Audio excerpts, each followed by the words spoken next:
Era governador o Nilo Peçanha, ou como se chamava naquela época, era presidente do estado o Nilo Peçanha, e aí, em 1903, esse prédio estando em leilão, o Nilo Peçanha consegue comprar com dinheiro público a casa. Por isso, ele hoje tem o nome de Palácio Nilo Peçanha.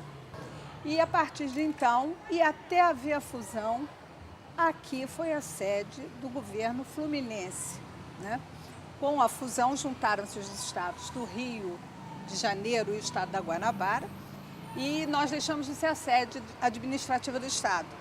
E aí o prédio, então, passa a ser, um ano depois, o prédio é cedido para, na época, a Fundação Estadual de Museus, e para se transformar, então, no Museu de História, ou seja, o guardião da memória fluminense.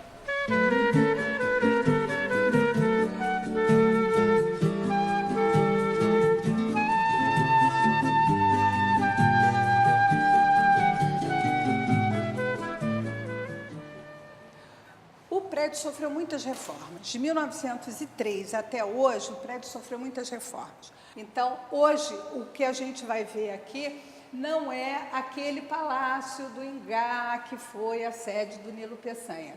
No momento, a gente está com uma exposição de arte brasileira que junta os acervos, especialmente os acervos dos museus do estado.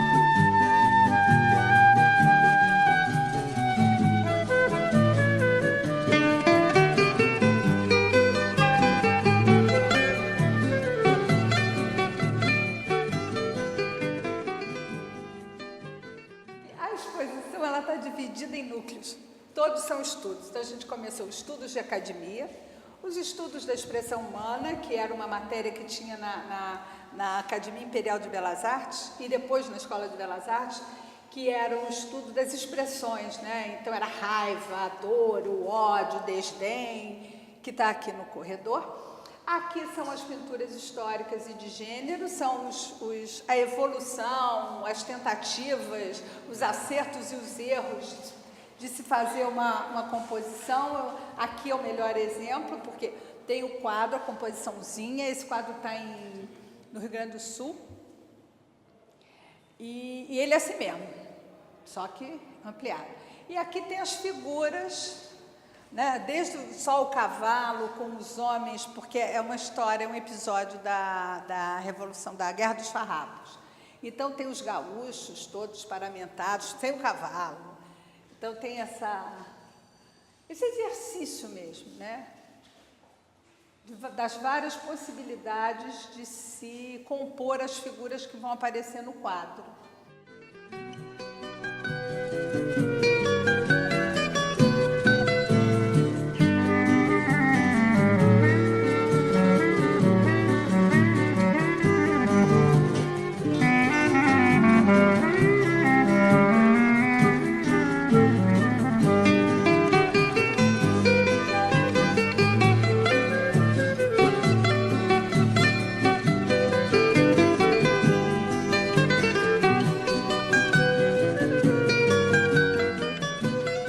Essa exposição ela tem um caráter assim bem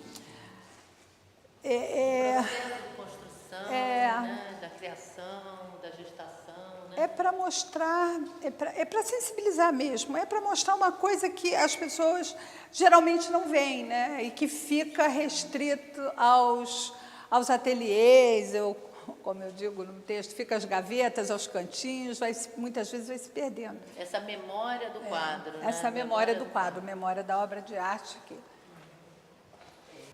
E aqui é interessante porque essas salas dão para o jardim. Desde os primeiros, desde o governador Francisco Portela até haver a fusão, todos os governadores moraram aqui, inclusive os governadores da época dos militares. Para cá era a residência, e aqui existia uma passagem que ia dessa parte, o que se chamava de expediente, né, onde o governador trabalhava, onde trabalhavam várias secretarias. Aqui embaixo tinha toda a parte de imprensa, onde hoje, é engraçado, onde hoje temos uma oficina de gravura, ficava a imprensa, a assessoria de imprensa do governador. Então, vamos lá. Aí aqui, hoje o museu está...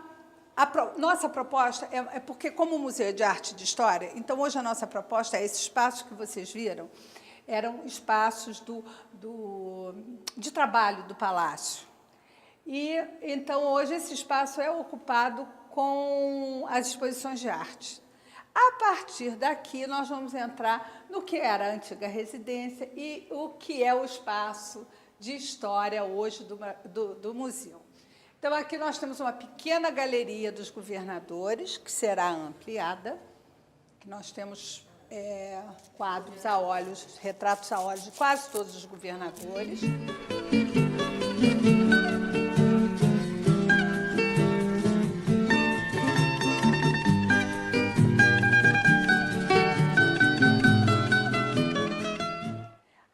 Essa área já é uma área nova, como eu falei, foi construída em 68, a partir de 68, quando eles fizeram essa grande reforma no prédio. Então, aqui, esse virou o Salão Nobre, onde aconteciam as solenidades, e hoje nós chamamos de Salão Dourado, e é onde estão ainda as peças que pertenciam ao Palácio do Ingá. Quer dizer, uma memória do palácio. É a memória do palácio. Exatamente.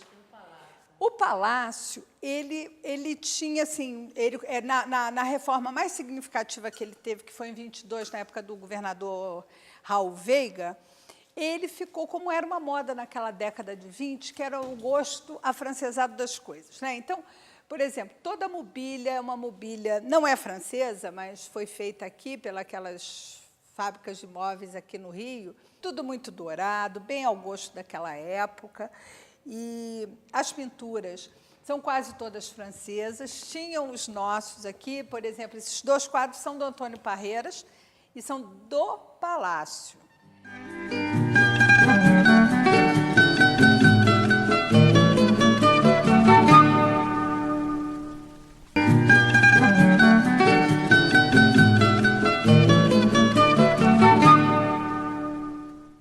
Queremos que o Museu do Ingá seja esse depositário da memória fluminense. E o Estado do Rio de Janeiro, ele, depois dessa história da fusão, ficou assim, ficamos no limbo.